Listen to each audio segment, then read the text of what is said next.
Salutare, bine v-am regăsit! Un nou episod podcast cu la cap. Sunt în același studio Tele7 ABC din cartierul Militar. Voi păstra tradiția din fiecare interviu, lăsându-mi invitatul să se prezinte. Bună ziua și mulțumesc mult pentru invitație. Eu sunt Luxandra Burcescu, sunt scriitoare. Am debutat în 2022 cu romanul Instabil la editura Humanitas. Pot spune că n-a fost chiar debutul absolut, pentru că în 2021, de fapt, debutul absolut a fost în antologia Chivi Sosiri Plecări, coordonată de Marius Chivu, cu o povestire. Iar ulterior am mai publicat și în antologiile Chivi Trecuturi și Retroversiuni în 2023. Proza din Chivi Trecuturi, Goldanii Gândului, a fost și pusă în scenă de către Radu Afrim în cadrul spectacolului Antologia Dispariției. Iar recent, în martie, pe 20, nu mai știu data exactă, dar în jurul datei de 20 martie, romanul Instabil a apărut și în traducere la editura Pegasus Boek, sper că pronunț ok, din Olanda, în traducerea lui Charlotte von der Rohen. Asta am scris din punct de vedere literar. Totodată mai colaborez cu diferite publicații. Am colaborat destul de mult cu Republica pentru că am un mic background jurnalistic în spate, dar nu am făcut niciodată presă de investigație, ci mai mult m-am axat pe reportaje și articole de opinie. Și de ceva timp, rar, cam o dată la câteva luni, mai public în Dilema Veche și în revista Matca. În afară de asta, în afară de activitatea din zona literară, lucrez la un ONG care sunt project manager și e un ONG foarte, foarte fain, care se ocupă cu adolescenții care părăsesc sistemul de protecție al copilului la 18 ani. Și mai lucrez la o companie pe zona de marketing. Wow! Una din cele mai complexe, sper eu, complete caracterizări. Și am 2 pisici. Am și pisici. E foarte important. Cu ele trebuia să începi. Exact. Zine atunci, că începem cu începutul și cu ce e mai important. Zine de pisici întâi. Ai avut dintotdeauna pisici? Da. Sunt fericita posesoare a 2 pisici. Ele te posă de tine. Corect. Sunt angajată de către 2 pisici și am jobul ăsta cam de 16 ani. Iar asta e un motiv de mândrie pentru mine, pentru că atunci când am plecat de la Giurgiu, din orașul meu natal, și m-am mutat la București, pentru că mama nu m-a lăsat niciodată să am o pisică în casă și mi-am dorit pisici toată viața mea, primul lucru pe care l-am făcut când m-am mutat singur a fost să găsesc un pui de pisică pe stradă și să-l adopt. Iar puiul respectiv există și azi și e un motiv de mândrie pentru mine că a supraviețuit atâta timp alături de mine și sper că... 16 ani? Da. Wow. Sper că și va supraviețui în continuare cât mai mult posibil. Bun, cum îl cheamă? Amur. Amur, e motan. E o mânță. Pe motan îl cheamă Pici. Pici. Okay. L-am găsit ceva mai târziu, motan. Deci amândoi sunt de rasă tomberoneză. Sigur că da. Bun, și ei au ajuns personaje cumva sau urmează să ajungă? Nu, deși dacă stau să mă gândesc bine, cred că în aproape tot ceea ce am scris există și animale. În Instabil chiar am o scenă care a plăcut foarte mult cititorilor cu niște pisici strânse în jurul bisericii.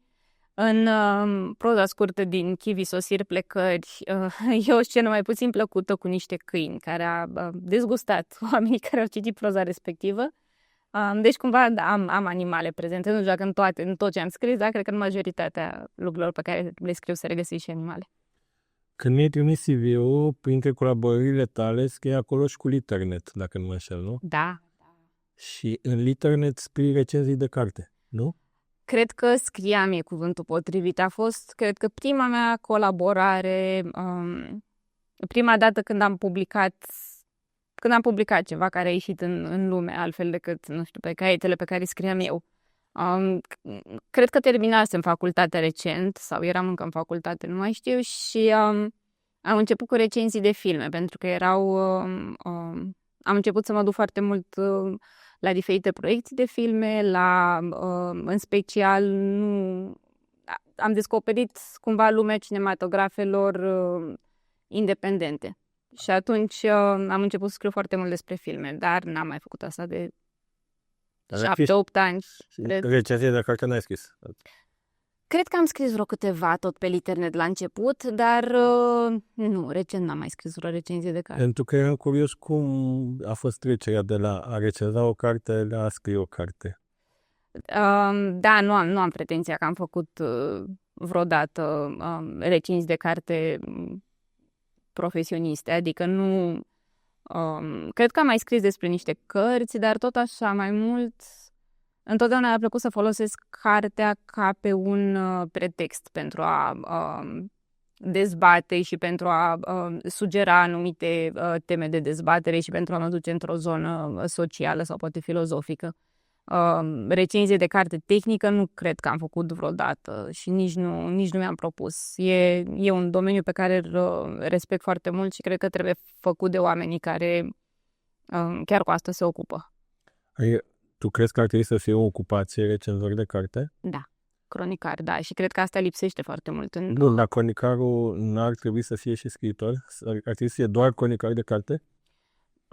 Nu e locul meu să spun dacă ar trebui să fie, dacă un scriitor nu poate să fie și cronicar, dar cred că a existat la un moment dat profesionalizarea meseriei de cronicar de carte și încă mai sunt oameni care fac asta din fericire. Încă avem Observatorul Cultural, avem Dilema Veche, avem și pe lângă asta avem oameni care scriu pe blogurile lor despre cărți și o fac și foarte bine. Și tocmai pentru că cred că avem nevoie de mai mulți oameni care să recenzeze cărți, nu cred că este locul meu să mă bag într-un domeniu unde nu am experiență, de fapt. Și cum acumulezi experiență dacă nu făcând așa ceva? Cred că trebuie să fii pasionat. Ori eu sunt un cititor pasionat, nu neapărat un critic pasionat. Am înțeles. Tu ai spus că unii oameni scriu pe blogul lor. Dar cum ne dăm seama, eu ca cititor, intru pe blogul X și văd că e o recenzie de carte. Cum îmi dau seama că recenzia e una profesionistă sau mai puțin profesionistă? Cred că îți poți da seama în funcție de cum abordează cartea respectivă. Uite, spre exemplu, eu când citesc o cronică de carte, de multe ori văd niște expresii voite ale subiectivismului, care sigur există în oricare dintre noi, dar care mie nu-mi plac. Spre exemplu, am plâns la cartea asta. E o formă de subiectivism care depășește un pic granița a ceea ce ar trebui să însemne o recenzie de carte făcută la modul profesionist. Adică un critic profesionist, un recenzor, nu ar trebui să plângă? Poate n-ar trebui să ne spună că a plâns. Sau nu ar trebui să fie un criteriu de evaluare a cărții ce emoție îți trezește, din punctul meu de vedere. Cred că ar trebui să... Adică să ignorăm emoțiile ca recenzor de carte? Mi se pare că împotriva asta trebuie să scoatem în evidență. Din punctul meu de vedere, o cronică de carte trebuie să axeze mai mult pe aspectele tehnice și aspectele sociale, mai puțin pe emoția pe care a trezit-o cititorului. Astea sunt discuții pe care le putem avea, uite cum suntem noi doi aici și eu pot să-ți recunosc că sunt cărți care m-au făcut să plâng, dar asta nu e din punctul meu de vedere, nu e un criteriu al calităților. Păi dacă luăm două cărți de același gen și una mă fac să plâng și una nu e un criteriu care... Nu. Nu? Nu, uite, spre exemplu, unul dintre romanele mele preferate, despre eroi și morminte, a lui Ernesto Sabato, e o carte care nu m-a făcut să plâng niciodată, dar este o construcție absolut fabuloasă din toate punctele de vedere. Pe de altă parte, ca să pot să vin și cu contraexemplu, cred că ultima oară m-a emoționat o carte sau am plâns încerc să-mi aduc aminte... Cred că a fost vorba de romanul Barbarei Kingslauber, Sub cerul liber stăm în lumină, care mi-a plăcut foarte mult. și a avut niște pasaje care chiar m-au emoționat, dar dacă ar fi să le compar pe cele două, din punctul meu de vedere, despre Eroi și Morminte, e clar o carte cu o construcție mult mai profundă. Bun, dar ca să fiu avocatul diavolului până la capăt, poți să spui chestia asta, adică această carte nu m-a făcut să plâng, dar este foarte bine construită, cealaltă m-a făcut să plâng, dar nu este între cele mai bune cărți pe care le-am. Sigur, dar nu e vorba de o cenzură aici. Toți putem spune ce... Mie mi se pare un lucru, cum să spune, umanizează acel critic. Dacă acel critic nu plânge, nu râde, nu... Mi se pare că e robot, până la urmă, nu? Cred că aici Eu mă refer în primul rând la ce vreau eu să citesc, care recenzii de carte. Păi atunci e foarte bine, pentru că eu nu am pretenția că ceea ce spun eu este vreun adevăr absolut. Cred că vorbim până la urmă de modul în care receptăm o cronică de carte și atunci dacă sunt oameni pentru care subiectivismul la modul ăsta e important, atunci e foarte bine că există. Eu prefer cronicile de carte un pic mai tehnice. Bun, cartea ta Instabil a avut parte de recenzii multe? Cred că da, depinde la cine raportăm. Pentru anul 2022, în care se face mult mai puțină cronică de carte decât se făcea acum 10-15 ani, da, adică cred că a avut vreo 10-12 recenzii. Toate de bine? Da. Uite, asta iar e o chestie care s-a pierdut. Eu acum 10-12 ani citeam recenzii negative. Acum pur și simplu, dacă criticilor nu le mai place o carte, nu o recenzează. Ceea ce pot să înțeleg că eu... Crezi că e din cauza lor sau din cauza editorilor? Nu, cred că e din cauza editorilor. E sigură? Nu cred, nu pot să fiu sigură. Evident, nu sunt sigură de nimic pe lumea asta. Cred că pur și simplu, din ce am discutat cu prietenii care recenzează cărți, consideră că e un pic de o pierdere de timp să investești resurse și energie în a scrie o cronică negativă unei cărți. Și pot să înțeleg de ce, pe de altă parte, din cauza asta avem de-a face cu un peisaj care devine așa destul de omogen. Ne dă senzația că tot ce se scrie e minunat și că totul e foarte bine. Se scrie bine, se scrie mult în România, nu tot ce apare e grozav. Și eliminând, de fapt, polemica din discursul și din discuțiile pe care le avem despre cărți, eliminăm și scânteia care ne face să săpăm mai adânc în interiorul unei cărți. Mie mi se pare că polemica e valoroasă și mi-ar plăcea să văd cronici negative, sigur. Probabil că nu mi-ar plăcea să văd o cronică negativă la ceea ce scriu eu, dar aș înțelege, adică nu... Dar cartea ta există pe Goodreads, nu? Da. Și n-ai avut nici măcar, nu știu, 3 stele sau... Ba da, are 4,4 ceva de genul pe Goodreads, da. Te-ai uitat cine a dat 2 sau 3 stele, dacă aș fi justificat, de ce? M-am uitat. 3 stele mie nu mi se pare rău, adică nu mi se pare ceva negativ. Întreb. Bun, 2 stele să zice că e negativ atunci. Da, cred că 2 stele, cred că a avut una sau două și de 100 nicio apreciere, dar nu erau... Justificat, nu era un text acolo pus. Ok. Dar nu m-ar fi deranjat absolut deloc, din contră. Țin minte că a fost o recenzie foarte complexă. Sigur, era 80% pozitivă, dar semnala niște aspecte care autorii recenziei au plăcut mai puțin. Și am citit-o și am fost de acord cu ea. Adică mie mi s-a părut foarte valoros că cineva a stat și și-a luat timpul și să analizeze și să citească ceva ce am scris eu și să vină cu niște idei proprii care erau poate diferite de ale mele, dar le-am văzut valoarea.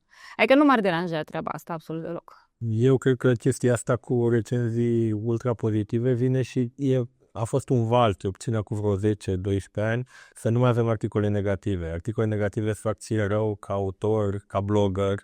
Și atunci, nu știu dacă a venit și în zona asta mai elitistă, dar în zona mea de blogging erau, dar de ce te obosești să scrii un articol negativ? Faci rău și acelui persoane, faci rău și ție. Și la noi se spune în online, dacă ai un feedback negativ îl dai individual, dacă ai unul pozitiv îl dai public. Da, acum gândește-te, înțeleg perfect la ce te referi. Eu nu știu să fi fost vreo astfel de discuție sau directivă în cronica de carte. Pe de altă parte, acum 10-12 ani nici eu nu eram un autor, deci n-am de unde să știu. Dar Eu nu sunt de acord cu chestia asta. Gândește-te cum ar fi dacă presa ar acționa așa. De ce publicați investigații atât de nasoale? Logica mea este următoarea. Când nu sunt mulțumit de o chestie, mă apuc și o fac eu.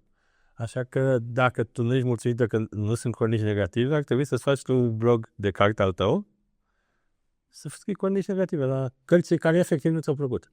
Tocmai ți-am zis la început, lucru în ONG, alt job pe marketing, pisici, cărți, deci n-aș mai găsi timpul necesar. Pisicile mi se pare că completează foarte bine, că îți dau inspirație, că...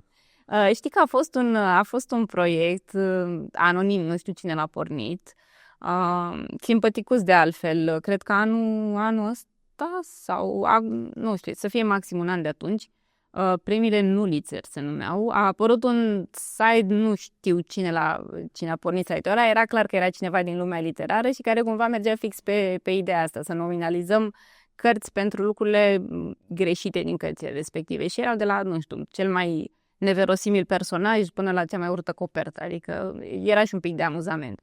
Mie mi s-a părut simpatică inițiativa, dar după câteva luni au închis site-ul, deci nu știu. Uite, eu pot să spun că am supărat un scriitor sărac și murit între timp, Liviu Iancu, avea cartea Xanax și eu am spus că nu e deloc amuzantă și omul era jurnalist economic și exact asta am scris eu, să pui un jurnalist economic să facă glume ca și cum ai pune un fundaș să tribleze, că făminge și să lege praf. S-a supărat pe mine, că puteai să zici orice, nu că n-am umor. Zic, asta e părerea mea, eu n-am găsit aproape deloc. Cred că asta ține de modul cum returtează fiecare lucrurile. Nu, dar vreau să spun că s-ar putea, dacă intri în lumea asta, gândindu-te că le-ar putea supăra pe X, de-aia s-ar putea să te abții. Eu sper, da, nu ți invalidez teoria deloc, dar eu sper că cronicarii și, criticii de carte trec peste temerea asta. Dar nu ți invalidez teoria, sigur, s-ar putea ca, mai ales cuiva care e la început, să-i fie teamă să nu supere. Acum... Adică să mai de Cărtărescu. Cred că putem, dacă avem argumente, să ne spunem opiniile, dacă avem argumente și informații și ne-am documentat, cred că putem să ne spunem opiniile despre orice, fără ca altcineva să o ia personal. Dar, pe de altă parte, eu sunt și o tipă care nu ia lucrurile personal de obicei, deci... Bun, una din întrebări când am anunțat câțiva prieteni cine va fi invitat, este cum ai reușit să pătrunzi editura Humanitas ca autor debutant? A fost extraordinar de simplu. E o comestatea unora. Da, am avut... La un moment dat există în continuare o fundație care se numește Fundația Friends for Friends și care se ocupă în general cu proiecte jurnalistice. E o fundație care are și premiile Superscrieri, unde dau premii pentru investigații, articole de opinie și așa mai departe. 1000 de euro, parcă nu mai știu câte. Nu mai știu că eu am luat premiul 3 la un moment dat, n-am luat premiul cel mare. Cât era premiul 3? Nu mai știu. Okay. Sunt mulți ani de atunci. Unde a scris asta? În Dilema? Republica. Ok. Și tot așa am fost nominalizată la premiile astea pentru un articol de opinie publicat în Republica și la un moment dat am participat și la o bursă pentru jurnalism pe care au acordat-o ei. Și absolut din întâmplare, avându-i în newsletter, am văzut că organizează, că vor să înființeze programul Prima Carte, un fel de prima casă, dar cu cărți, pentru autorii nedebutați care să trimită o povestire sau o bucățică de manuscris ce aveau ei și să fie selectați, urmau să selecteze 10 autori care să beneficieze de mentorat cu Florin Iaru și cu Marius Chivu timp de 6 luni. Și am aplicat și eu la acest program, am fost printre cei selectați. Programul ăsta de 6 luni a fost absolut extraordinar, am învățat foarte multe lucruri. De ce înseamnă mentorat? Te întâlneai cu ei cum? Săptămânal? Lunar. Lunar. Da, ne întâlneam o dată pe lună și în luna respectivă... Live. Da. Ok, și în București? Da. Ok, și în luna respectivă trebuia să scrii niște lucruri, nu? Exact. Da, și erau oameni, adică am avut noroc că, eram în București, eram din București, dar am avut colegi, aproape toți au debutat. Nu mai poți da câteva nume? Da, cred că primul dintre noi care a debutat a fost Horia Sibișteanu la Nemira. Pe urmă, cred că Simona Goșu la Polirom. Ilinca Mănescu, tot la Nemira.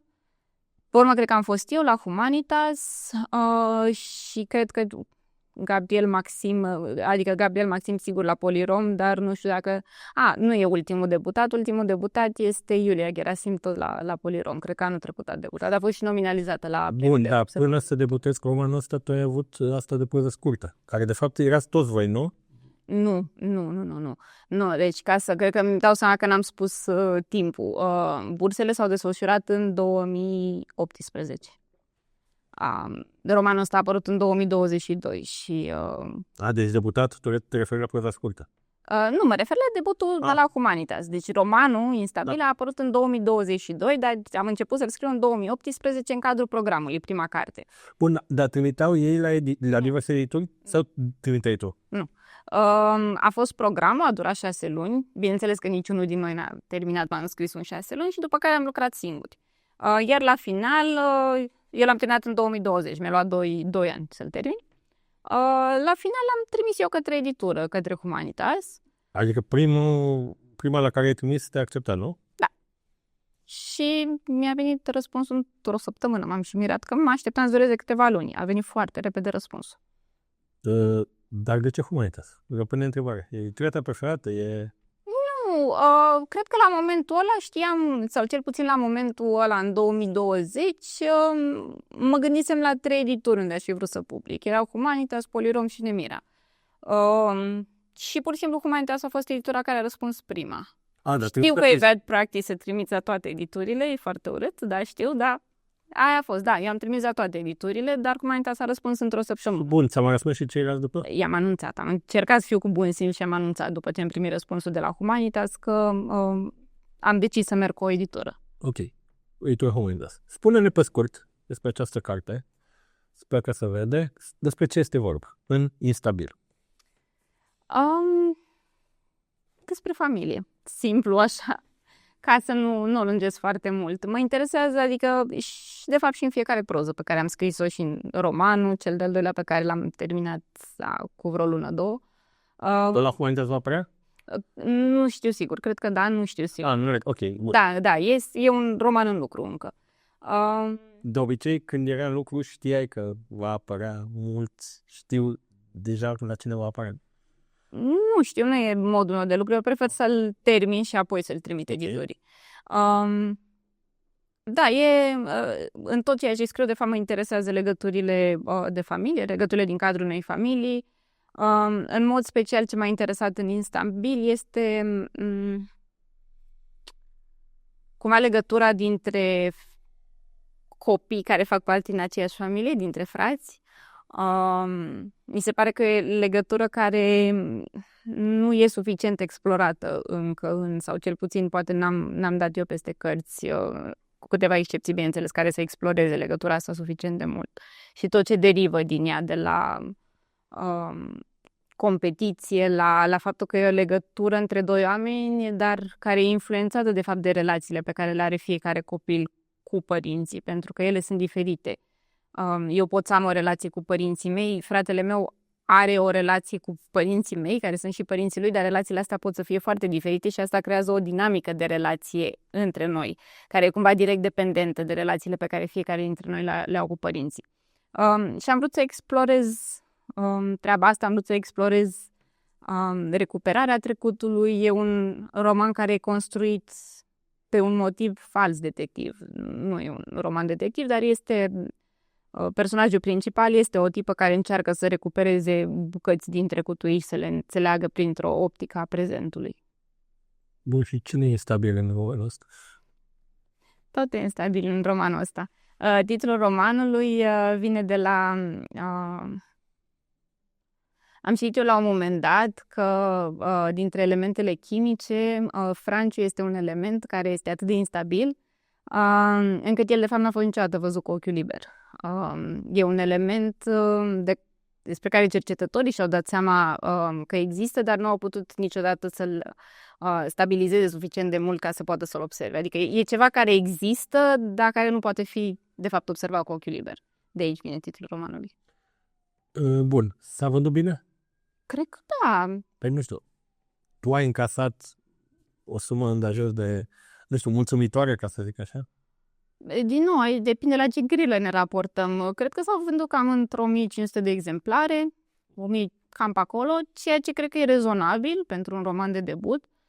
Acum, sigur, mi-ar plăcea, dacă am trăi undeva în Franța sau în Spania, unde piața de carte e un pic mai mare, probabil că s-ar fi vândut în 10.000 de exemplare. Asta ar fi mult mai mulțumitor.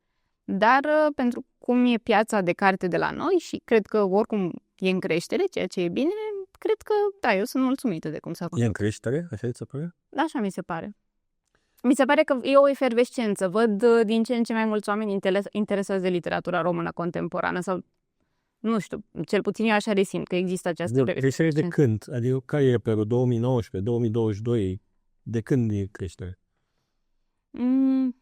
Cred că în ultimii 4-5 ani, mi se pare. A avut un moment cu pandemia, când lucrurile au stagnat, dar pe de altă parte, uitându-mă câte colecții de literatură contemporană se deschid la edituri, eu aș zice că e în creștere. Adică, nu știu, în 2007 cred că erau 2 edituri care publicau autor român contemporan, nu știu dacă erau mai mult de 2. Iar acum avem la Humanitas, avem la Polirom, avem la Nemir, avem Editura 3, avem la Litera, avem la Curtea Veche. Bookzone-ul publică o grămadă. Exact. Mi se pare că faptul că sunt din ce în ce mai multe edituri care deschid propriile colecții de proză română contemporană arată că piața e în creștere. Eu aș zice că pandemia dimpotrivă. Oamenii stând acasă, unii au scris mai mult, unii au citit mai mult. Mie îmi povestea cineva că oamenii care se duceau la teatru s-au apucat să citească mai mult. Da, e posibil. Adică nu... Adică filmul putea fi înlocuit, te duci la cinema, îl vezi acasă, dar teatru nu. Corect. Da, e foarte posibil. Bun, spune-ne, tu ai debutat cu un roman după ce scrisese proză scurtă.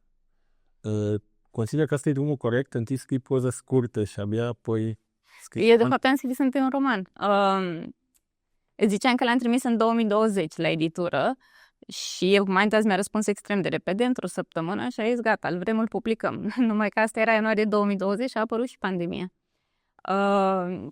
Și Humanitas a trebuit să-și pună pe pauză calendarul editorial. N-au fost foarte multe apariții în anul ăla, așa că el a apărut abia în 2022. Dar la momentul apariției lui în 2022, eu deja îl terminasem de scris din 2020, ori proza din antologie a apărut în 2021. Eu am început cu romanul, pe urmă am început să scriu proză scurtă.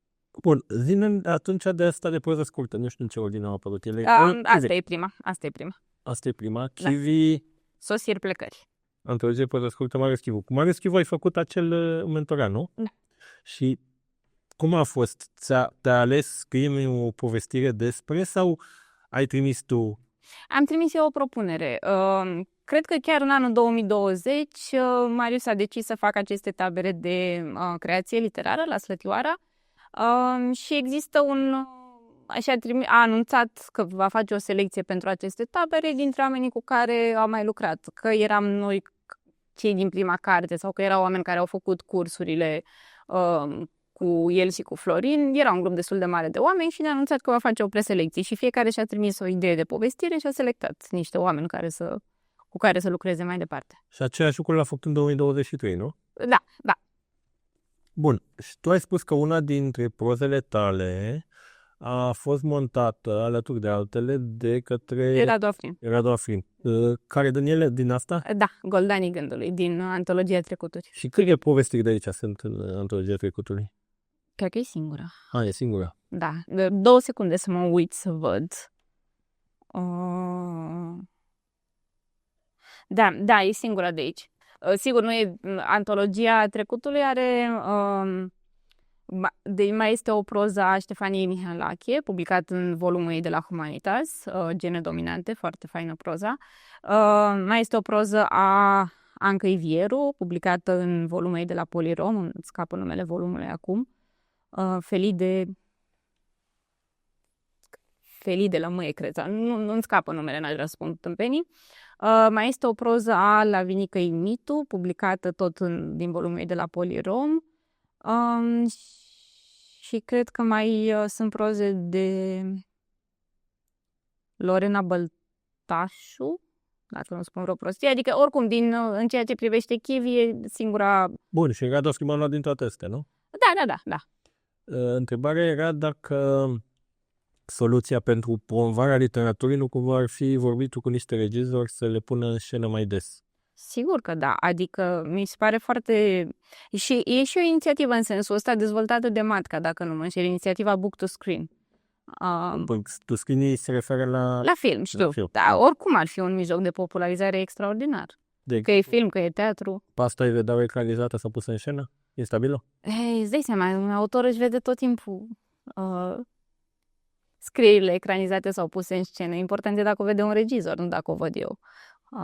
Eu sigur că aș vedea și m-aș bucura foarte tare. Pe de altă parte, posibil să fie dificil, habar n-am. Nu Uite, de exemplu, Adi Șchiop, când i-a fost ecranizat romanul Soldați, da? Soldații poveste din Ferentari, a scris el scenariul. Da, cred că... Da, păi a venit Ivana și a zis că vrea să-l ecranizeze. A scris el scenariu. A scris el împreună cu Ivana. Dar dacă te-ar pune cineva să scrie scenariu sau piesă de teatru, după e stabil? Da. Da? Da, dar mi-ar plăcea să am ghidajul unui regizor, pentru că eu nu sunt regizor. Radu Afrim. Poftim? Radu Afrim ăsta. Dar cum a fost la Radu Afrim? Cum ai aflat că Radu Afrim ți-a luat povestirea asta? Mi-a scris el. Ți-a scris el? Da. Frumos. Da, mi-a scris pe Facebook. Păi ai putea să-i sugerezi, uite, mai mult. Eu n-am făcut asta niciodată, să sugerez oamenilor. Sigur, m-aș bucura, dar și oricum mi se pare că ceea ce face Radu Afrim e foarte fain și e foarte benefic pentru literatura română contemporană. Am văzut că și alți regizori au început să monteze proze scurte sau chiar romane din literatura română contemporană. Păi repetiție pentru o lume mai bună lui Radu Afrim tot după o carte. Da, și mai este și în afară de Radu Afrim, că el cumva a excelat făcând treaba asta și cred că regizorul care, nu cred, sunt sigură că e regizorul care montează cel mai mult din literatura română contemporană, dar pe lângă el știu că au mai fost montate, de exemplu, e romanul Simonei Goșu, Stella, care a fost montat de Gianina Carbonariu, cred. Și mai sunt regizori care se apleacă asupra literaturii române contemporane și asta e foarte bine. E excelent, atât pentru... Te-ai gândit să scrii și o piesă de teatru ca atare? Evident, e mult ușor de pus în scenă. Nu m-am gândit, sincer. Nu m-am gândit pentru că trebuie să fiu foarte atentă cu timpul meu, ca altfel o iau razna. Și atunci m-am concentrat să termin cel de-al doilea roman, pe care l-am terminat recent. Chiar azi mai editam ceva la el înainte să vină încoace. Până ne păscuri despre ce e al doilea roman. Aoleu. Și cum se numește? Sau n-are titlu? Se numește... Nu, ăsta are titlu. Greu de pătruns în pădurea de mesteceni. E un vers din poezia lui Mircea Ivănescu cu același nume. Și Mircea Ivănescu fiind unul dintre poeții mei preferați. Dar l-ai întrebat? L-ai anunțat că... Păi, pe cine să mai anunț? Scuze. Nu, e ok. Am discutat cu prieteni și chiar am întrebat dacă aș putea să folosesc un vers ca titlu și mi-a zis că da, nu e nicio problemă. Nu mă apare că e vers, că era titlul poeziei, gândeam. Da. Adică titlul poeziei devine titlul romanului tău. Da.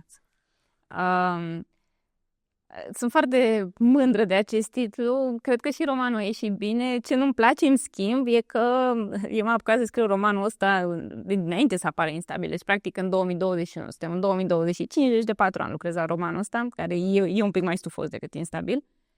Dar tema lui este... practic, personajul meu principal este un politician în vârstă care candidează la parlamentare. E un politician dintr-un oraș mic și cu tot ce înseamnă asta și cu tot ce înseamnă o campanie electorală. Iar acum, după tot ce s-a întâmplat în ultimul an, o să aibă oamenii senzația că m-am apucat să scriu un roman despre campanie electorală pentru ceea ce s-a întâmplat în ultimul an. Și ar fi atât de rău dacă... Adică dacă tu te-ai apucat acum 4 ani și chiar s-a întâmplat ce scrii tu... Nu, îți dai seama că nu s-a întâmplat ce am scris eu acolo, dar tema în sine pe care am abordat-o e o temă cumva electorală și e un roman foarte axat pe zona socială.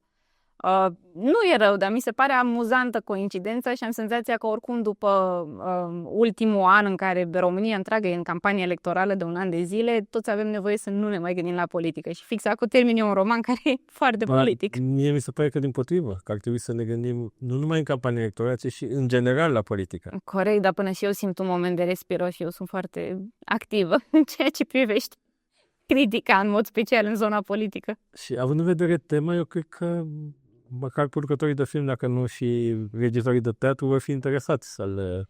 Nu știu, vom vedea. Deci nu știi la ce editură va apărea. Nu mi-e foarte clar în momentul ăsta, dar probabil că o să-mi devine și mie mai clar în curând. Mai curând. Ok. Urmează Târgul de Carte Bookfest. Interviul va apărea luni pe 26, pe miercuri pe 27 începe Târgul de Carte. Spune-ne la modul general, ce înseamnă pentru un scriitor un târg de carte? Pot să fiu perfect sinceră? Da. Ok. În primul rând că e minunat că există, dar pentru un scriitor, sau cel puțin pentru un scriitor ca mine, e în primul și în primul rând un prilej de a mă vedea cu toți prietenii mei și de a sta la terasa aia cu bere și mici și de a povesti vrute și nevrute. Mici se potrivesc cu... Exact. Și asta facem cam toată ziua. Sigur, mergem pe la evenimente, e foarte multă îmbulzeală și foarte mulți oameni și atunci, de obicei, ajungem pe la 12 unul pe acolo, ne strângem la terasă și povestim și vorbim despre cărți și despre literatură până la 7-8 seara când se închide. Și sigur, cu mici pauze mai intrăm pe la evenimente. Pauze. Cu mici pauze, exact. Deci pentru mine Târgul de Carte, mai ales Bookfest-ul, pentru că e cald afară, e plăcut și nu vreau să fiu prețioasă să spun acum lucruri pe care nu le fac. Nu, asta fac eu la Târgul de Carte. Mă întâlnesc cu toți prietenii scriitori și stăm și vorbim și discutăm și bem bere. Bun, dar pentru cariera ta de scriitor, nu știu, Târgul de Carte te-a ajutat să vii mai mult, habar n-am. N-am rapoarte de vânzare de la Târgul de Carte. Dar ai lansat la Târgul de Carte? Da, a fost dat. În 2022, nu? Da. Bun. Și ai dat multe autografe? Mai multe am dat la lansarea separată pe care am avut-o. La Târgul de... la Libreria Humanitas, nu cea de la Cismigiu, cea din Gangu, acela de la... Centru Vechi? Nu Centru Vechi, de pe Calea Victoriei. Ok, da. Da, lângă biserica aia, da. Apă numele. Pentru că era vară și soare și am făcut afară lansarea. La Târgul de Carte e complicat cu lansările, pentru că sunt foarte multe în același timp, adică ai văzut și tu, toate editurile lansează în același timp, e vervă, e efervescență, ceea ce e foarte bine pentru vânzările de carte, dar nu cred că ai timpul să stai să asculți și să vezi exact ce se întâmplă. Plus că mai sunt toate aceste edituri care publică, nu știu, biografii sau autobiografii ale unor persoane politice în viață și atunci sunt 500 de reporteri și camere și care aleargă pe acolo. Tu mai știu cine și-a lansat, cred că și-a lansat Șoșoacă, o carte, o autobiografie, ceva și bineînțeles că erau 30 de reporteri de la să ia interviu. Adică e mult prea multă vervă ca să poți să stai să asculți. Cred că se vând cărți pentru că e atmosferă plăcută și oamenii care vin acolo chiar sunt cititori pasionați, dar în ceea ce privește lansările, dacă m-ar întreba pe mine cineva, n-aș mai face lansări la Târgul de Carte. Uite, eu îți dau un exemplu diferit legat de editurile mici, unde autorii stau pe toată durata târgului și ce se spune? Uite, vrei să vorbești cu autorul, te duci joi, că nu e efervescență, că lansări în general vineri, sâmbătă, duminică, te duci joi și vorbești cu autorul respectiv. Asta mi se pare extraordinar. Asta e foarte fain. La Crime Scene, la editura Up, la noua editură care a fost dată trecută Book Forge, erau la petale scrise, erau autorii acolo și eu m-am dus miercuri și joi, că după aia în vineri am plecat din oraș. Și erau autorii acolo. Da, asta e într-adevăr o inițiativă foarte faină. Poate că așa ar trebui să arate la toate editurile. Nu știu dacă tu ți-ai permite, că tu ești și job. Anul weekend mi-aș permite, cum să nu. Miercuri și vineri. Păi weekendul deja e aglomerație. Adică, de exemplu, la standul Humanitas, mai ales că e editură mare, ei sunt ocupați sâmbătă și duminică cu lansările. Ideal era... Da, dacă mă întreb pe mine așa, cum așa, hai să facem un exercițiu de imaginație, cum mi-ar plăcea mie seara de Târgul de Carte, nu aș mai face niciun fel de lansări. Aș face doar evenimentele de la scenă, care de multe ori sunt foarte interesante. Știi că sunt scenele în cele 4 colțuri și au diferite evenimente și sunt niște discuții foarte faine acolo. Și în loc de lansări, la stand de edituri, aș programa exact autorii, cum ai spus tu. Adică să avem evenimente cu publicul, da, la scenă, iar la stand să nu mai fie lansări, să fie doar autori și știi că, nu știu, vineri de la 4 la 5 sau la 6 este autorul X și dacă te interesează să discuți, să iei o carte cu un autograf, îl găsești acolo, să ai așa un program. Să fii mai subtil cu un pic, așa. Eu am o problemă din punct de vedere comercial. Mi se zice că romanul X se va lansa sâmbătă. De mă duc miercuri și îl găsesc deja acolo. Păi dacă îmi zici că se lansează sâmbătă, înseamnă că până sâmbătă nu îl găsesc, nu? Nu, că sâmbătă e evenimentul de lansare în care... Eu aș face o chestie. Vii la lansare, dar fix în perioada aia, cumpăr cine este la reducere. Nu știu, eu aș face o chestie comercială. Legată de lansare, nu le-aș pune până sâmbătă, nu găsești deloc, sâmbătă cumperi de fix în orele alea cu 5%, duminică îl cumperi mai scump. Aoleu, păi ți-ar aglomera și mai tare. Păi ai ideea. Da, nu zic nu. Adică... Eu aș face ceva. Mie mi se pare ciudat să văd, intru pe site, pe diverse. Văd cartea X la Bookfest la 50 de lei, pe 3 site-uri e 40 de lei. Mie mi se pare, nu știu, îmi pare rău. Păi bine, da, aici trebuie să luăm în considerare faptul că totuși editurile închiriază standuri și nu știu să zic cifre, dar nu cred că plătesc puțin pe standurile alea. Adică e un adaos care se comercial, care există pentru că și editurile au costuri mult mai mari. Așa pe site n-ai costuri. Păi nu știu, mi se pare ciudat. Deci, repet, convinge-mă cu un preț măcar egal. N-ar avea cum, care e și în pierdere. Există totuși un stand pe care trebuie să-l plătești și închirierea lui costă mult. Păi, și atunci putem acuza un cititor că e cititor pe bune, care se duce la târgul de carte, doar să stea de vorbă cu cititorii și apoi să duce acasă și își comandă cărțile? Nu putem să-l acuzăm. Nu, dar nu l-aș acuza cu nimic. Pe de altă parte, și gin tonic în oraș costă diferit în funcție de terasa aia care vrei să te duci. Adică dacă o să, nu știu, mă duc la terasa de la bloc are un preț, dacă vreau să mă duc la Sera Eden are alt preț și mă duc pentru atmosferă și îmi asum că plătesc un preț un pic mai mare pe gin tonic. Și ca să fiu avocatul diavolului până la capăt, da, dar tu gin tonic îl bei acolo, cartea tot acasă o citesc. Da, mă duc pentru atmosferă la Bookfest. Păi da, de-aia nu iau cartea la Bookfest. Sigur, dar nu, eu nu acuz pe nimeni și nu... Uite, de exemplu, până cu câțiva ani, nu mai știu dacă Bookfest-ul sau Gaudeamus sau amândouă aveau bilet de intrare și mi se părea ciudat. Da, biletul de intrare într-adevăr poate fi ciudat, dar atunci dacă nu e bilet de intrare trebuie să acceptăm totuși un adaos comercial și un adaos comercial de 10 lei nu mi se pare mult. Păi dacă cumperi 10 cărți, vine 100. Păi de exact prețul a 2 gin tonici, adică mi se pare că e o falsă problemă câteodată. Știu, spunem că cărțile sunt scumpe, dar o carte are prețul unui gin tonic. Adică mi se pare că nici nu prea suntem dispuși să renunțăm la micile noastre plăceri sau pur și simplu valorizăm mai mult niște plăceri imediate pe care le avem decât prețul unei cărți. Sunt de acord, dar eu nu ziceam să nu cumperi cartea. Spuneam că acea carte poți cumperi mai ieftin. Adică asta era comparația mea. Sigur, și e alegerea fiecăruia. Eu una chiar cumpăr de la Bookfest. Îmi place să iau atunci de la Bookfest. Și eu mă întorc, am un ghiozdan și tot timpul umplu. Ca să nu mai zic că aș putea să beneficiez de reducerea de autor, că publicând acum Humanitas, fiecare autor are o reducere de obicei cam de 40% de la cărțile apărute la editura unde a apărut autorul respectiv. Așa. Numai că reducerea se aplică în librăriile Humanitas, în cazul meu. Și mă duc la Bookfest și nu beneficiez de reducerea și tot cumpăr cărțile pentru că se întâmplă o dată pe an Bookfest-ul. E ok. O dată pe an Bookfest-ul, o dată an Gaudeamus. Da. 2 zile pe an dedicate cărților. De cât cumperi? Da, știu. De cât pot să duc în brațe. Nu, păi bănuiesc că vii 2 zile, adică azi cumperi ceva, mai zi mâine, mai cumperi. Nu, de obicei îmi fac în las cumpărăturile pe o singură zi. Da? Da, ai mașină cumva? Le duci la mașină sau cum faci? Da, nu prea. Am mașină, dar dacă stau și beau bere la terasă, pe urmă mai greu cu mașina. Corect. Nu, dar de asta adică vin la Bookfest, de obicei vin și vineri și sâmbătă și duminică, dar las cumpărăturile pentru duminică, ca să nu, măcar în fiecare zi cărți după mine. N-aș ști să zic, dar cred că în general cam 10-15 cărți cumpăr de la Bookfest așa. Dacă o carte bine 40 de lei, 400-500 de lei. Cam pe acolo, da. Ok, dar te duci și anul ăsta la Bookfest, nu? Da. Și vom găsi cartea asta instabilă la Bookfest? Sper că da. Nu știu să zic exact, pentru că s-ar putea să fie aproape de epuizare tirajul în care a apărut. Ea se găsește și electronic? Da, e disponibilă și electronic. Se găsește și ca audiobook? Nu. Din câte știu eu, nu. Ca audiobook, nu.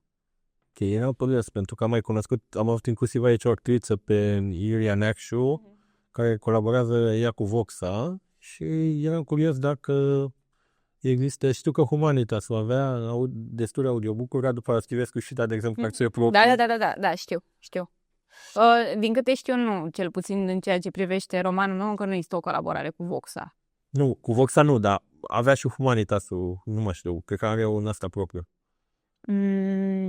A fost la un moment dat o inițiativă, Ochii Minții, cred că se numea. Așa, da, că țineam și eu minte. Da. Dar nu știu ce s-a mai întâmplat cu inițiativa respectivă, nu știu câte... Nici eu nu pot. Eu nu sunt o persoană auditivă, deci eu nu pot să ascult cărți. Știi ce am făcut eu, apropo, că mi-am instalat Voxa recent, mi-am dat seama că nici nu pot să ascult cărți, prefer să le citesc. În schimb, am descoperit pe Voxa teatru radiofonic. E extraordinar. Bun. Și acum mă plimb pe stradă și ascult teatru radiofonic în căști. Am un prieten care ascultă inclusiv podcastul meu, dar în principiu ascultă cărți când conduce. Da. Și dacă are drumuri mai lungi, la un moment dat avea un drum de 6 ore sau ceva de genul și a ascultat nu știu cât, cred că chiar o carte întreagă. Eu citisem cărțile respective, că de-aia mă întreba și așa știind că le-am citit, mă întreba dacă mi-a plăcut, zic, am citit o 3 ale acum. Iar o altă amică de-a mea ascultă podcastul meu când face curat, când e cu aspiratorul. Da, și asta. Și mi zice că e cel mai bine care căști din ăstea le bagă așa și după aceea cu aspirator. Da.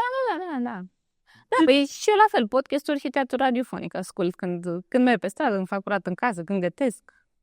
Da, pe asta, dacă ți-ar propune, ai nara-o tu, să fii tu naratorul propriei cărți? Nu zice, nu, dar nu prea am dicție. Mie mi se pare că ai, dar mă rog, trebuie să vedem ce zic și... Nu știu, sunt un pic săsăită și din cauza asta, da, n-ai zice, nu. Ok. Ce cărți aștepți la acest Bookfest? Să zici o carte pe care abia aștepți și se va lansa la Bookfest. Habar n-am. Nu am consultat nicio listă, niciun fel de noutăți. Am fost... Nici un prieten tău, persoană pe care o cunoști? Ba da, bine, am citit deja cartea. S-a lansat un roman foarte bun de debut la editura Litera. E vorba de romanul lui Andrei Gogu, Tatăl meu care ești pe pământ. E un roman de debut foarte fain. Și s-a lansat, a avut lansare la editura, la librăria Humanitas. Nu, la librăria Humanitas. Tot aia unde ai lansat tu pe care... Nu, la Cismigiu. La Cismigiu, ok. Așa, cred că acum vreo 2 luni, dar sigur îi vor face o lansare și la Bookfest. Tu-l cunoști? Tu cunoști autorul? Da. Ok. Recomanzi cartea? Da. Spune-mi mai mult despre ea ca să... Tot am ajuns la capitolul cărți, nu? Da, e un roman foarte fain de debut. E o poveste... E practic povestea a 2 personaje, un personaj feminin, un masculin, care se întâlnesc și cumva ajung să fie împreună, dar povestea lor de dragoste cade în secundar. Romanul e mai mult interesat de teme sociale și de traumele pe care le au personajele astea 2 din trecut, de cum își gestionează relația unul dintre personaje cu un tată alcoolic, de exemplu, iar celălalt personaj, pe de altă parte, cum își gestionează trecutul cu toate traumele ei, n-aș vrea să dau spoilere, dar cu un pic de... Pot să zic că la un moment dat are și o criză identitară, pentru că descoperă niște lucruri despre ea care îi alterează complet identitatea pe care credea că o are. Și mi se pare că e foarte complex și foarte atent cu personajele și se duce foarte mult în profunzimea psihologică a personajelor și dincolo de faptul că e un roman de debut, asta nici nu contează pentru că e un roman foarte bun și atât. Întrebarea e, autorii aceștia care sunt debutanți și care au un roman, câți dintre ei mai scriu și un al 2-lea și al 3-lea roman? Cred că mulți. Cel puțin din cei pe care îi știu eu, cred că cam toți au un plan. Uite, de exemplu, Horea Sibișteanu a debutat, cred că în 2020 în 2019. În 2019 a debutat și după care a mai la Nemira și după care a mai scos un alt volum tot la Nemira, cred că în 2022, dacă nu mă înșel. Și acum știu că îl pregătește chiar și pe al treilea. Simona Goșu, la fel, a debutat cu volumul de proză scurtă la Polirom și pe urmă a scos romanul Stella, publicat-o la Polirom. Cred că mulți, adică momentan, uite, eu sunt în situația în care am scos acest roman și l-am terminat pe al doilea, dar care încă n-a apărut. Deci, practic, am scos un roman și atât momentan. Bun. Revenind la proza scurtă, ți se pare mai greu sau mai ușor să scrii proza scurtă? Mai greu. Mai greu? Explică-ne. Cu romanul nu prea ai mai mult spațiu. Dacă stau să mă gândesc așa, uite, dacă pot să folosesc o metaforă culinară. Cred că atunci când, nu știu, gătești o friptură la cuptor, o ciorbă, să zicem, da, gătești o ciorbă, chiar dacă durează mai mult timp, ai mai multe șanse să-ți corectezi greșelile. Da, ok, am pus prea mult bor și nicio problemă, mai completez cu apă, mai pun niște foi de dafini, ok, dau aroma. O proză scurtă e ca o prăjitură un pic simanticoasă, ai greșit și s-a tăiat crema, s-a dat crema, nu prea mai ai ce să faci, nu ai timpul să-ți corectezi greșelile. Și mi se pare că tocmai un roman ca să revenim la literatură, un roman prin calitatea sa esențială, faptul că se întinde pe un număr de pagini, îți permite mai multe greșeli. Adică îți permite și să ai, nu știu, niște cuvinte în plus sau niște fraze în plus, niște descrieri în plus, care nu sunt atât de stridente, pentru că în economia textului, fiind textul mult mai mare, ele nu contează atât de tare. În schimb, în proza scurtă contează fiecare cuvânt, contează fiecare frază, dacă e ceva în plus, imediat se simte și se simte ca fiind strident.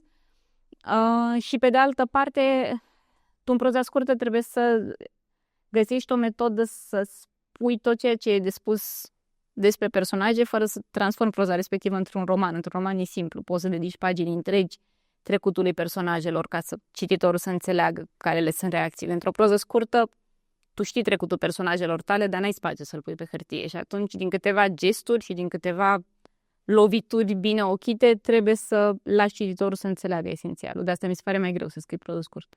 Tu ești și cititoare de proză scurtă? Da.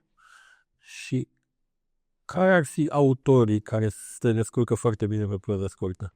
Și care nu se descurcă bine pe roman? N-am zis, dar completarea e interesantă. Da. Uite, de fapt îmi vine în minte inversul. E o autoare de undeva din America de Sud, am uitat exact, Sara Mariana Enriquez. A tot apărut cărțile ei în traducere, 2 volume de proză scurtă apărut în traducere, în limba română. Eu am citit și romanul în engleză, care încă n-a fost tradus. Și e mult mai bună pe roman. Pe proză scurtă nu reușește să capteze. Iar invers, cred că și invers am exemple, încerc să-mi aduc aminte.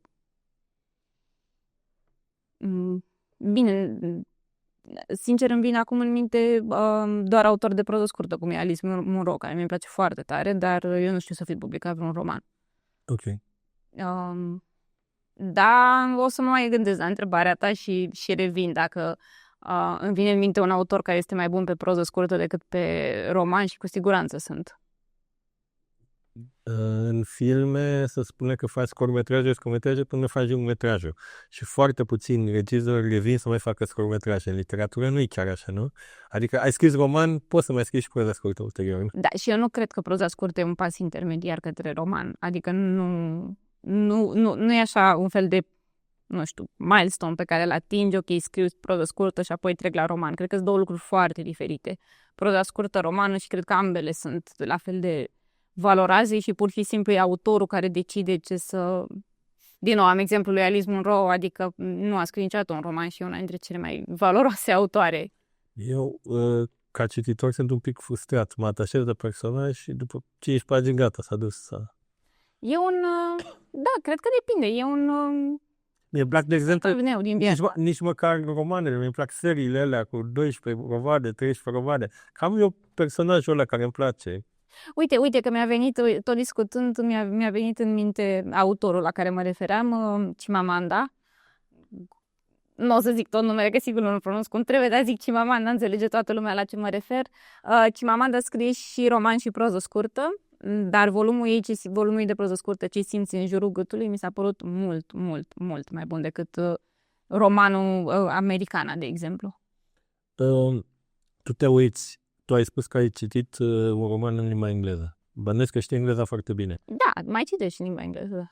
Tu te uiți de fiecare dată la traducător, la cine traducător și zici, uite, am încredere în traducătorul ăsta sau ăsta nu traduce bine? Sincer nu, dar am văzut traduceri foarte slabe. Adică îți dai seama când o traducere e slabă. Și te-a tentat vreodată să devii traducător de cărți? N-aș avea timpul, dar... Presupunând că în loc să muncești la ONG și la asta, din asta ți-ai face bani. Da, mi s-ar... Nu aș respinge ideea. Una din edituri, nu vreau să-i dau numele, o editură mai mică, toți autorii editurii erau și traducători, de fapt.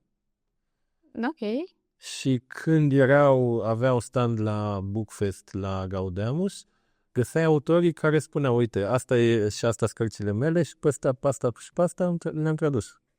Da, interesant. Mie mi se pare o meserie foarte frumoasă, cea de traducător.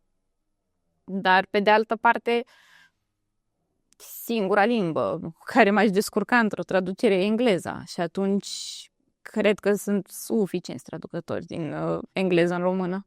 Adică, cred că sunt un pic cam mulți. Probabil dacă știi la fel de bine precum știi engleza o altă limbă, spaniolă sau franceză sau o altă limbă, probabil că aș lua în considerare. Spaniola mi se pare cea mai ofertantă. Te duce în America de Sud? Da, spaniola e și o limbă foarte frumoasă, dar din păcate, în afară de câteva fraze și câteva cuvinte, nu știu foarte mult în spaniol. Spune-ne de teatru radiofonic. Ai spus că îți place teatru radiofonic. Care e diferența, pentru telespectatorii, eu știu, de teatru radiofonic și teatru clasic? De ce să ascultăm teatru în loc să mergem la teatru? Cred că sunt complementare, adică cred că mergem la teatru și ascultăm teatru radiofonic. Nu poți să asculti teatru radiofonic. Nu poți? Nu-mi place. Mie îmi place pentru că... Și merg des la teatru, să ne înțelegem, adică nu sunt un om care să adică... Da, înțeleg, da. Mie îmi place pentru că odată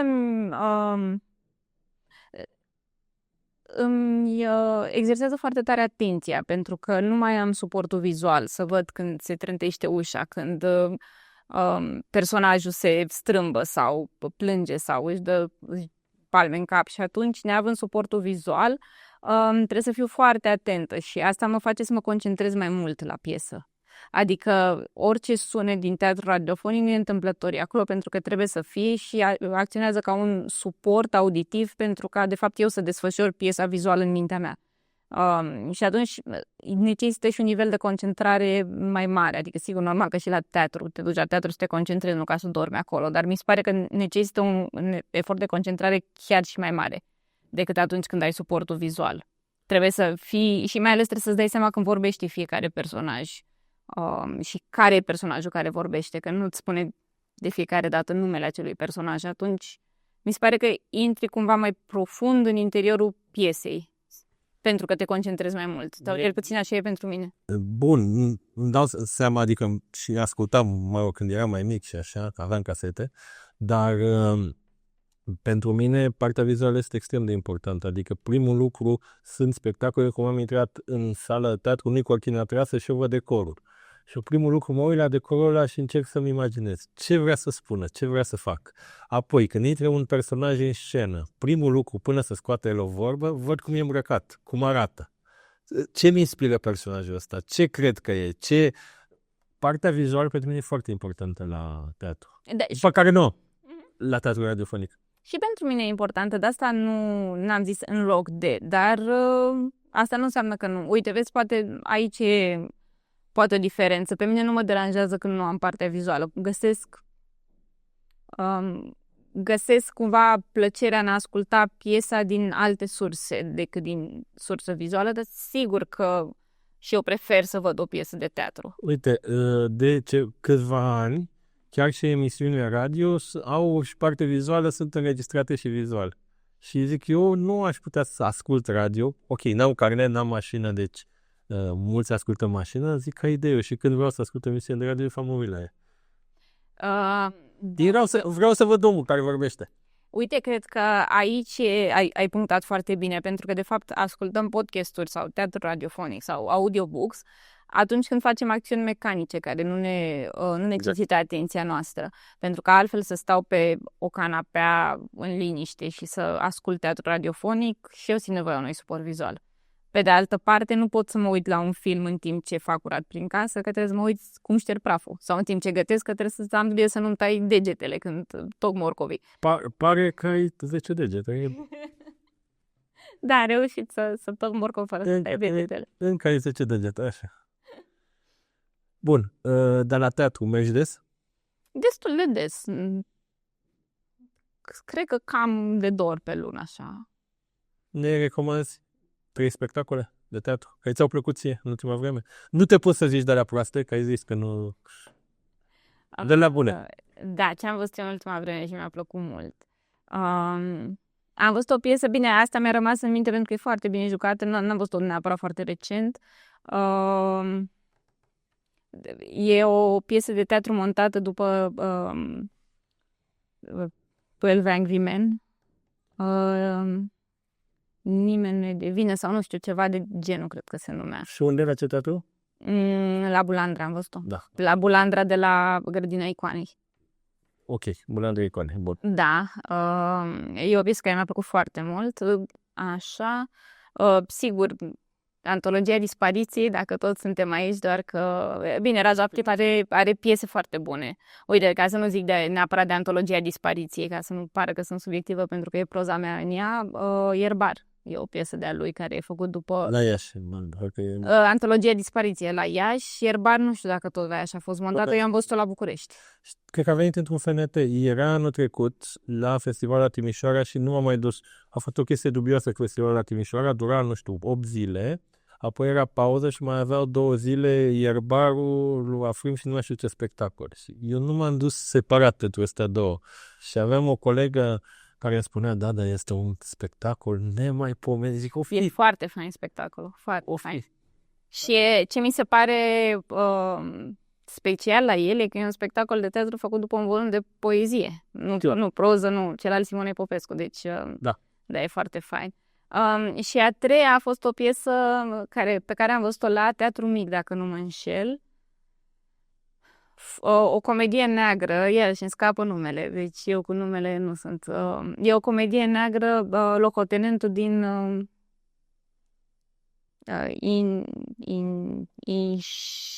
semăna cu filmul ăla cu Inshimor, dar nu era Inshimor. În fine, dacă căutăm locotenentul din In Something, e o comedie neagră absolut savuroasă. Mi-a plăcut foarte tare. Ok, dar fără să ne dai nume, ce faci când nu-ți place un spectacol de teatru? Ieși, nu știu, după 20 de minute, ieși la pauză, ce faci?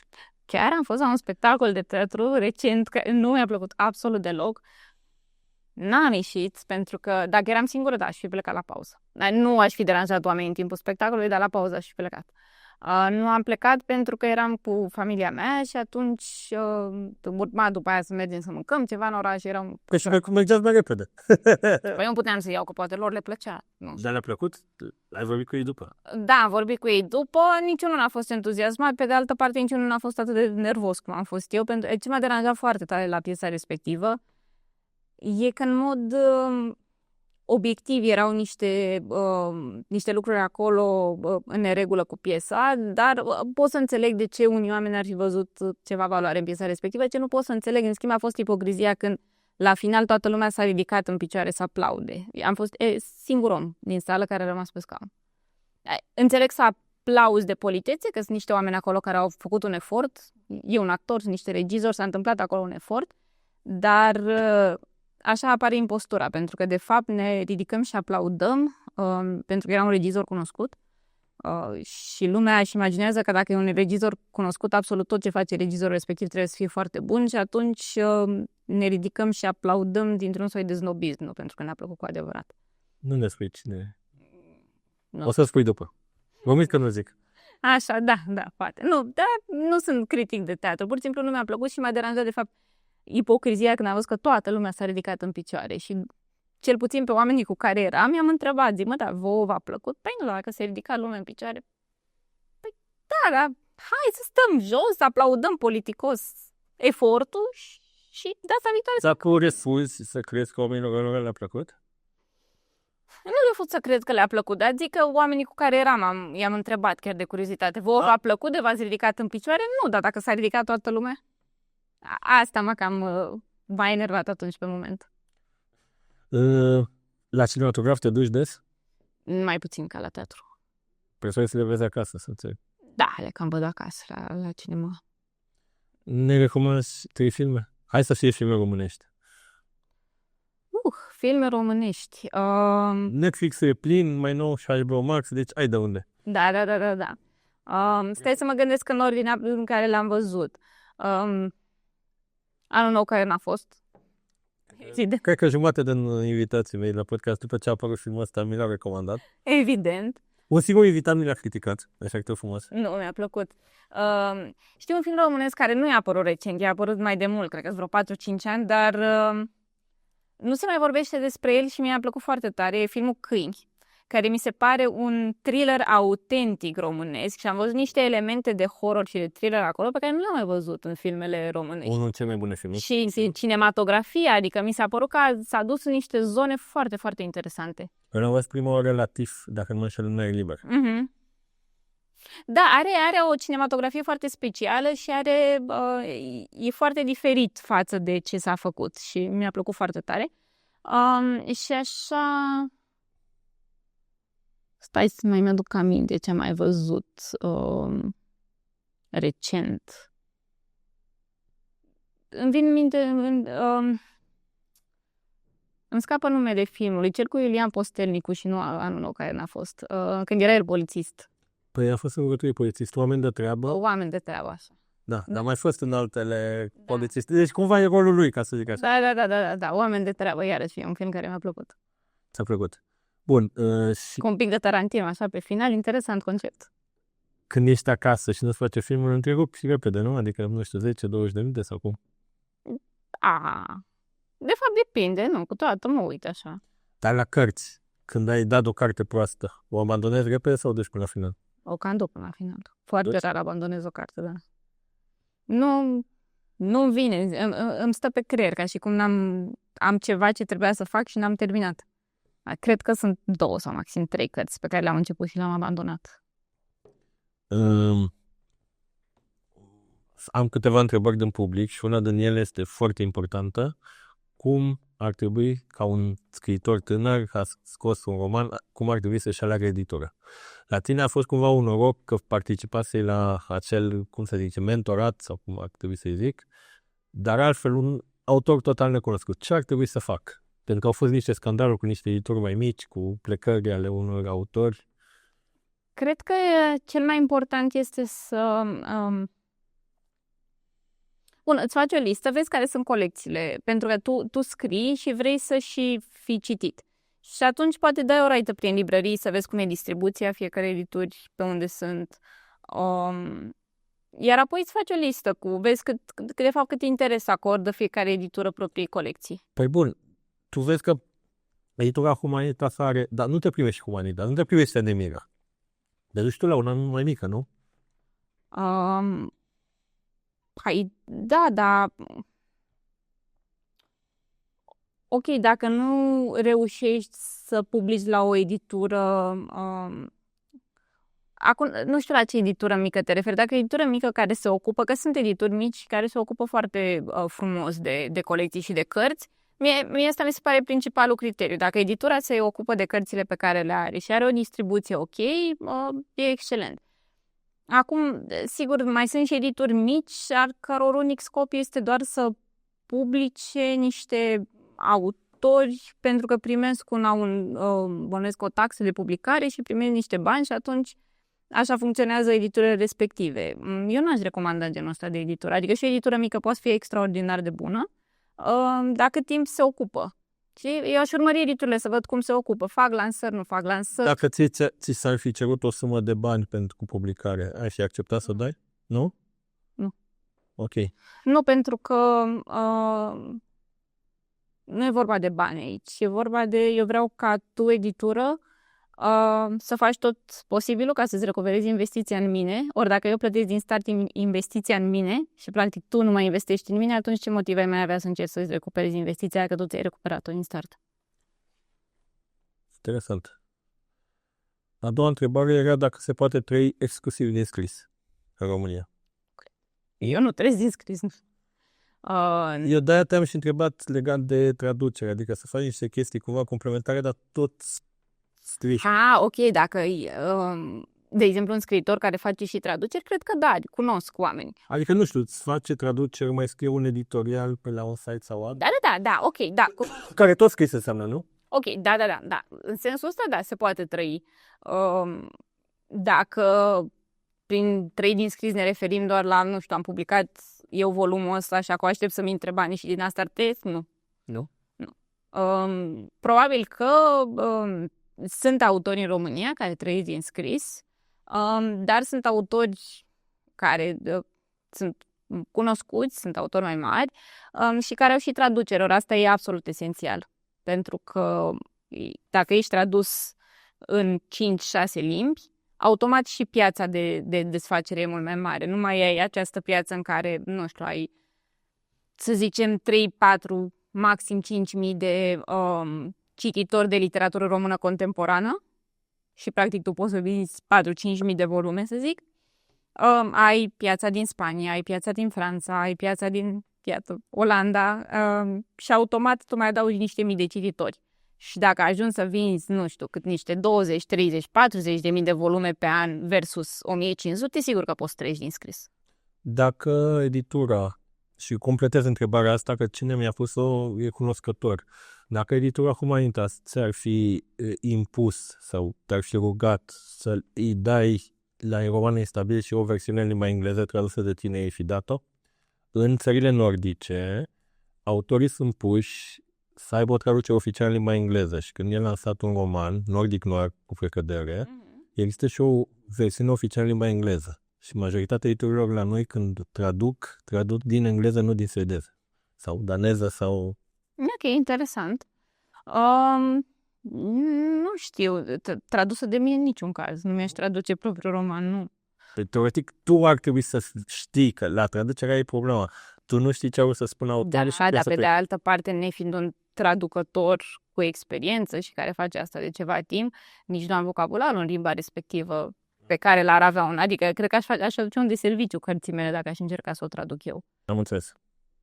Și am avut chiar experiența asta și știu ce zic, pentru că la un moment dat am aplicat pentru o rezidență literară în Marea Britanie, cred că era, pentru care trebuia să ai și un fragment, evident, tradus în limba engleză, ca juriul să poată să citească. Dar ce făceau ei foarte frumos e că îți spuneau la dispoziție traducător. Și adică eu le trimiteam fragmentul în română, iar traducătorul lor îl traducea din română în engleză, că aveau traducători în toate limbile, și după care mi le trimitea înapoi și eu cu fragmentul tradus de acea persoană aplicam.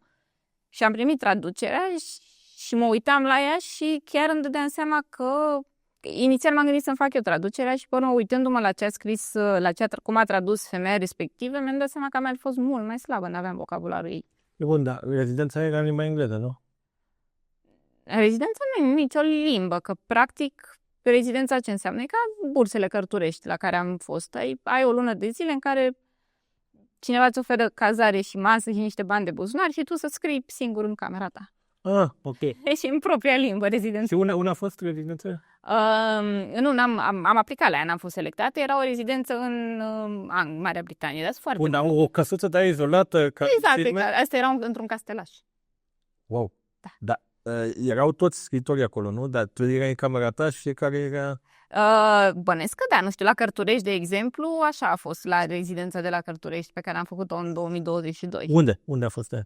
A fost la Țibănești, lângă Iași, la o casă boierească și aveam camera, era foarte, foarte, foarte frumoasă casa și cu mobilier de atunci și foarte... Bun, dar masa și ce era la comun, nu? Nu, aveam camera mea cu pat, cu biroua și cu tot. Pe bun, nu, dar zic că nu luați masa împreună. Da, sigur, normal. Stăteam de vorbă, nu suntem chiar sălbatici.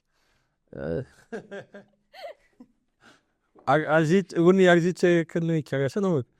E una foarte sociabilă. Îmi place foarte mult să mă împrietenesc cu oamenii și să stau de vorbă. Ce pasiuni mai are Ruxandra Burcescu? În afară de scris și citit. Păi de asta ai spus, da. Și de salva pisici. Pe ani le-am zis și pe asta. Uite. Aolă. Și altele nu mai ai? Uite să știi că îmi place foarte tare să cânt. Am o voce oribilă. Absolut oribilă. Sunt total afonă, dar îmi place foarte tare să cânt. Înseamnă că te și duci la concerte și altele, nu? Da, mai merg, dar nu atât de des. Pur și simplu îmi place să cânt eu în casă. Mă simt bine atunci când cânt în casă. Dacă n-ai voce, nu te pun să cânti, că vreau să mă uite. Adică, bă, dacă au ajuns până aici, măcar să uită până la capăt. Dar nu e rău de tot. Odată mi-au chemat vecinii poliția. La mine e rău de tot când mă apuc să cânt karaoke și de fiecare dată când e karaoke, mă duc și cânt. Și eu la fel. Îmi place la nebunie să cânt. Trebuie să mergem la karaoke într-o zi. Ca să fii convinsă că nu ai tu cea mai prostă voce. Ok, facem pariu pe treaba asta. Păi da, trebuie să vedem ce votează ceilalți. Bun. Altă pasiune. Da, nu știu, îmi place să călătoresc, îmi place să vizitez foarte mult. Călătorie te ajută, te inspiră? Da, de fapt, mai tare mă inspiră când, uite, o altă pasiune, îmi place să trag cu urechea la ce vorbesc cu oamenii, pe stradă, în metrou, oriunde. Asta mă inspiră cu adevărat. Sunt foarte curioasă și atunci când aud câte o conversație, ciresc urechea și trag cu urechea la ce vorbesc cu oamenii. Și a treia să fie trei? Uite, îmi place foarte mult să merg la țară la mine și să plantez. Grădinărit și... Grădinărit, da. Am făcut o adevărată seră în casă și când mă duc la țară am plantat pomi, am plantat arbuști, flori. Dar peisajul ăla rural te inspiră? Adică să ții laptopul și să scrii? Da, e zona care îmi place cel mai mult. Dar unde este? Unde te duci tu la țară? În ce zonă? E aproape de București, e un sat care se numește Gruiu. În ce județ? În Giurgiu, nu? Nu, e în Ilfov ăsta. În Ilfov. Da. E satul de unde e mama. Okay. Și e un sat care se numește Gruiu, se ajunge foarte repede, e lângă Znagov. Znagov e ceva mai cunoscut. La elite acolo, la Fițe. Da, numai că ăsta e satul, e de lângă, nu e la Fițe, dar să știi E lângă Fițe. E lângă Fițe, exact. Și e un sat foarte, foarte frumos și unde am copilărit. Și mie îmi place foarte tare să mă duc acolo. Bancul știi? Da. Trebuie să ne zici un banc. Nu. Trebuie să găsesc un banc cu minte în cazul ăsta. Că eu nu prea știu, eu știu doar bancuri porcoase sau foarte umor negru. Eu nu știu bancuri cu minți. Păi și de ce umorul negru e necuminte? Zine un umor negru. Să sară toată lumea în cap. Dacă zic bancul meu preferat. Acum gata. Dacă ai și zis că e preferat, trebuie să zici. Bine, o să-l zic, aia e, sară lumea în cap.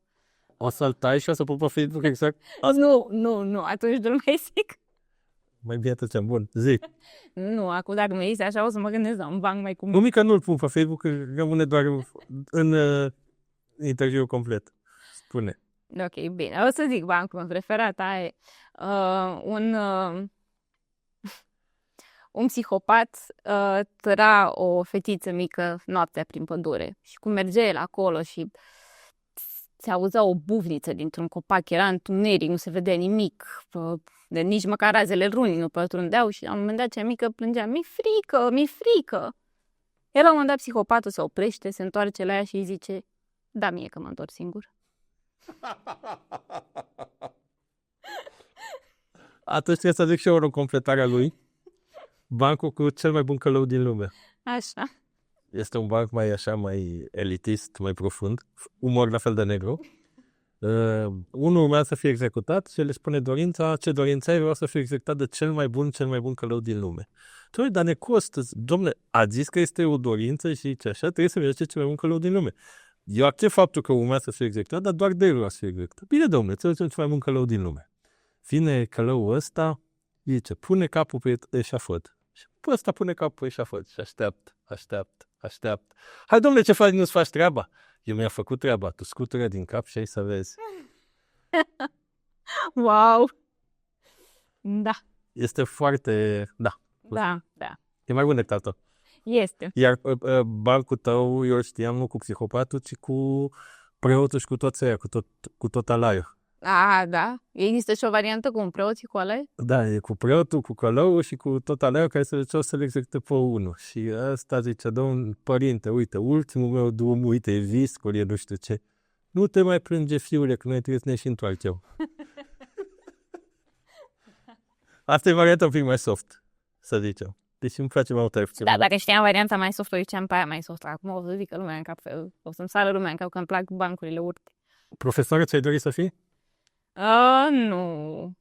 Nu, părinții mei sunt profesori și știu așa, cam la prima mână cu ce se confruntă. Eu foarte Ce profesori credeți? de română. Amândoi? Da. În Giurgiu? Da. Ok. Dar ai văzut un interviu de-al meu până la capăt? Cred că am mai văzut, da. Și știi ce urmează? Ieri n-am avut timp să mă uit până la capăt pentru că a fost o zi absolut. Știi ce urmează, nu? Acum? Ce oră? Să dai notă. Ce notă meriți tu, ce notă merită Roxandra Borcescu pentru prestația de astăzi?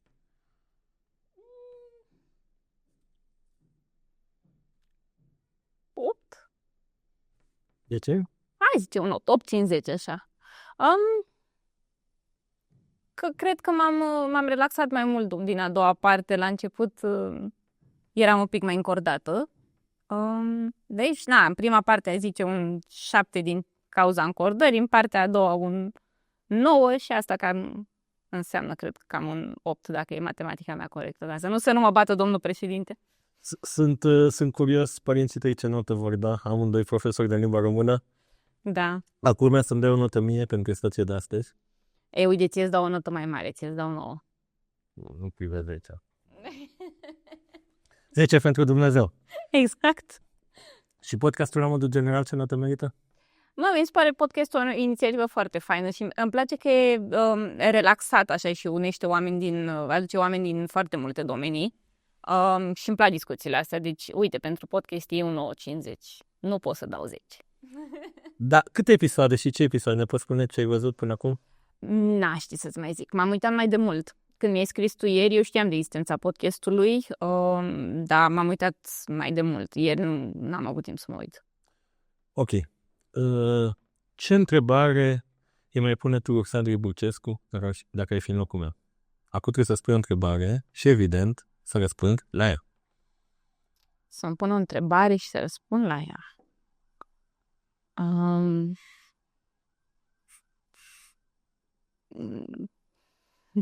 Nu știu ce întrebare să-mi pun. Probabil că m-aș întreba dacă... Ok, am terminat al doilea roman, ce urmează, ce vreau să fac în perioada următoare. La un moment dat, că vorbim de anul ăsta, sau că vorbim de 2026, al doilea roman o să apară, dar eu ce o să fac? O să stau sau o să mă apuc de un alt proiect? Și deja am în minte schițele pentru un alt roman, dar sunt prinsă între dorința de a scrie acest al treilea roman pe care l-am în minte, dar nu e complet, e doar la nivel de schiță, sau a încerca să public și un volum de proză scurtă, pentru că, așa cum ziceam, proza scurtă mi se pare mai greu de scris și mi-ar plăcea să mă... Pe de altă parte, am observat că atunci când scriu proză scurtă, de obicei iese chiar ok, iese bine și atunci mi-ar plăcea să văd dacă pot să am un volum consecvent și consistent de proză scurtă. Și ai introduce și asta? Deci ai voie să introduci? Da. Ai voie, ok. Da. Mie? Ai o întrebare pentru mine? Păi mie ce întrebare mi-ai pune? De ce ai ales să faci podcastul azi cu mine? Nu știu. Și? Eu nu mă duc la scriitori mari sau consacrați. Rar de tot am avut și un actor sau un regizor important. În general mă duc la cei mici, debutanți, foarte mulți actori, foarte multe actrițe mi-au spus primul podcast la care am fost e podcastul tău. Și cumva e un fel de tradiție a mea. Peste 15 ani o să-ți aduce aminte de podcastul meu, dar primul podcast la care am apărut este una dintre actrițe, nu era primul podcast, Gabriela Porumbacu, interviul de săptămâna aceasta, are în CV exact toate aparițiile ei și o să apare în CV-ul tău. Asta o să fie foarte frumos. Deci efectiv și-a trecut în CV apariții online, Podcast X. Wow, da. Și eu zic, o să apare și podcastul meu, zice, bineînțeles. Da, foarte... Te potrivei în peisaj, foarte bine. Ok, foarte... Evident, am și motive ascunse pe care nu o să le spun niciodată, dar unele țin de noroc, unele țin... La un moment dat am invitat-o pe o tipă pentru că era ziua ei în ziua aia. Ok. Adică să nu crezi că sunt motive musai raționale și obiective. Mai sunt niște de subiective. ok, mersi pentru răspuns și mersi pentru invitație, m-am simțit foarte bine. Cam atât despre Roxana Burcescu, cam atât pentru această săptămână. Mergeți la Bookfest, citiți cărți, iar pe Roxandra o invit să caracterizeze întregul episod printr-un singur cuvânt. Cum îmi place mie să spun, invitatul are ultimul cuvânt. Numai bine. Efervescent.